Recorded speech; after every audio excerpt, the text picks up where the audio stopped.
Boa tarde! Está começando mais um Planeta SPM em quarentena. No programa de hoje vamos falar sobre o papel das redes sociais nas campanhas eleitorais, que estão ocorrendo durante a pandemia.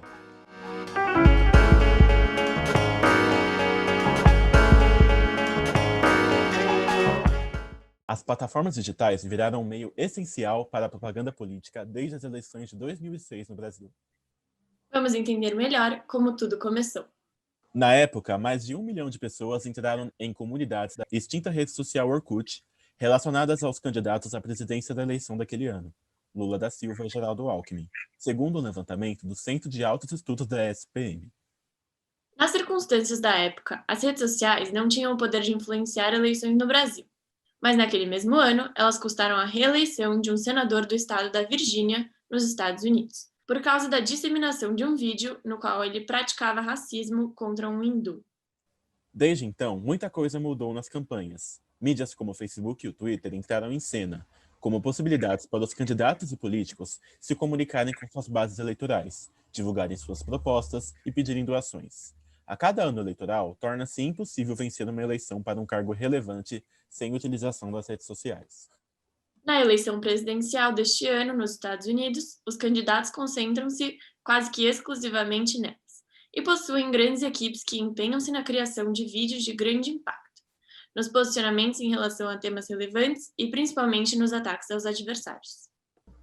Para entendermos mais sobre o assunto, vamos conversar com Gabriel Rossi, especialista em marketing e coordenador de cursos de pós-graduação na Faculdade SPM, e Carlos Manhanelli, mestre em comunicação e consultor no ramo de marketing eleitoral desde 1974.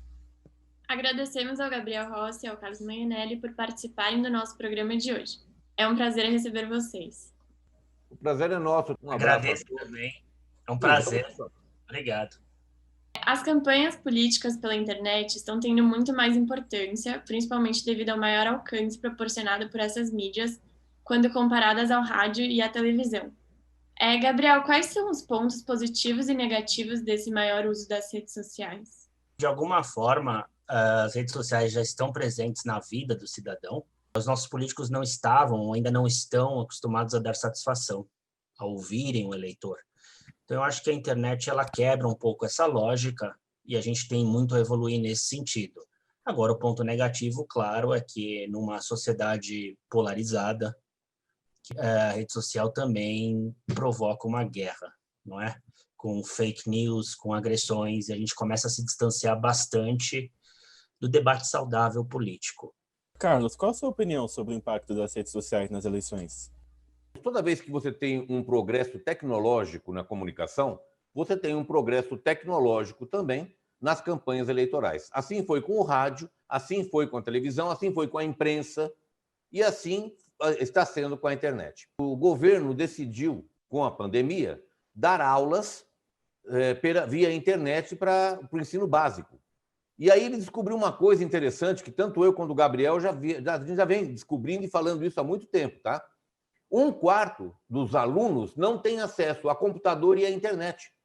Isso quer dizer que 25% dos eleitores não recebem mensagem através das redes sociais. 25% decide qualquer eleição majoritária.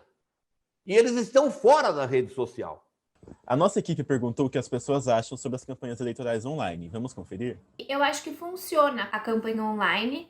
Eu acho que tem jeitos bastante inteligentes de usar as ferramentas que o Instagram fornece. Só que é difícil a gente dar tanto valor para esse conteúdo quanto tá no meio de tantos outros. A gente tá vendo fotos dos nossos amigos e do nada a gente passa e tem uma proposta, uma polêmica, e que talvez num momento de debate, de assistir uma coisa mais pontual que você se propõe a isso, a gente prestaria mais atenção. Embora eu não acompanhe nenhum candidato nas redes sociais, eu acho que a mídia social ela é importante para ajudar a divulgar os programas, né, de cada candidato, o perfil, e também acho que ela pode ser utilizada para o lado negativo, divulgando fake news e até para desconstruir a imagem do candidato. Para essa parcela da população que tem acesso às redes sociais e à tecnologia, Gabriel, você acha que as campanhas eleitorais nessas plataformas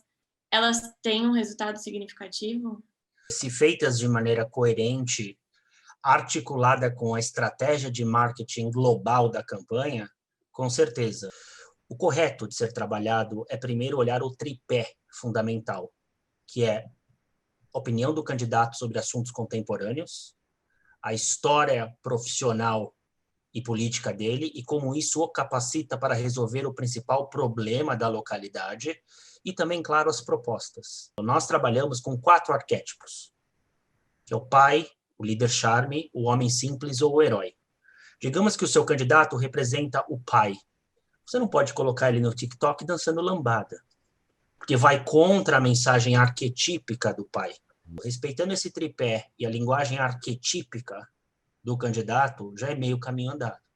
Você tem que ter conteúdo na internet. Internet, rádio e televisão dependem de audiência.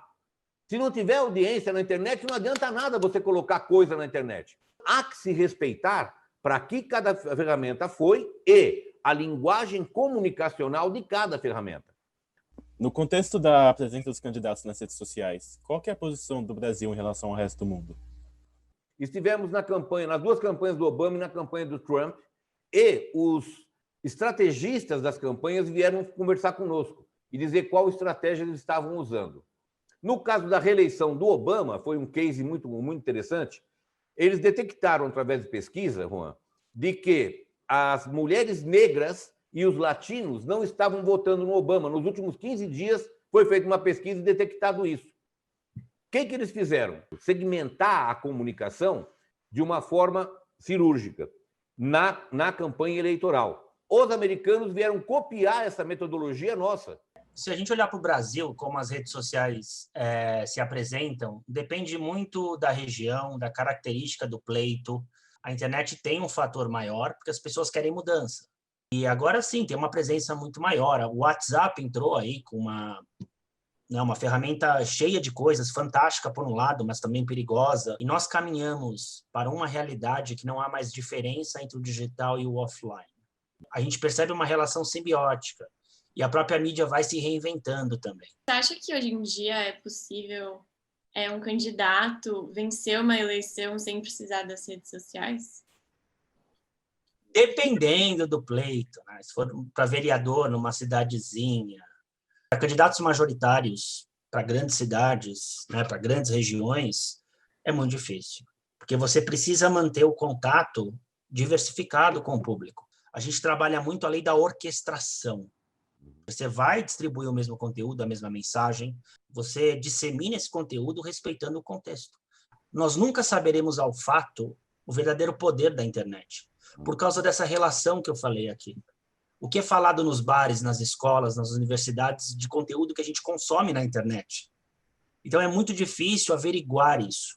Não se iluda, quem elege é o Zé do bar, a Marlene cabeleireira, e essas pessoas agora estão na internet. Se a cabeleireira fala com a mãe, que é o tipo de candidato que ela gosta de votar, ela fala com meu pai. Isso chama-se lei do contágio. Nós estamos usando essa lei, escrita em 60, dentro de uma nova ferramenta de comunicação e com as suas peculiaridades.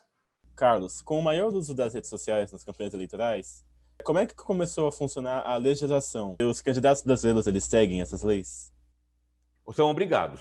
A internet é uma ferramenta interativa. Se o político vai usar, ele vai ter que se expor, ele vai ter que responder a tudo que vier, crítica, sugestão, elogio. A internet não se presta para propaganda pura. Ela não nasceu para isso. Eu acho que a grande contribuição da internet é fazer com que os políticos sejam mais transparentes. A gente tem um grande desafio aí pela frente, que é a proliferação de fake news. Isso realmente é uma crise ao sistema democrático. Uma forma de melhorar essa questão é quando as ferramentas começarem a se autorregularem. O Twitter vem fazendo isso com Trump, né? O ecossistema Facebook fez com Bolsonaro. O que acontece no Brasil, sem hipocrisia, é que todo mundo está fazendo isso de uma forma ou de outra, para fortalecer algo que acredita. Então, o cara já recebe o que ele tende a gostar, quando o outro lado recebe outra coisa. Então, esse é um grande problema. Com certeza. Muito obrigada, então, Gabriel e Carlos, por estarem com a gente no Planeta SPM. Agradecemos a sua audiência e tenham uma boa tarde.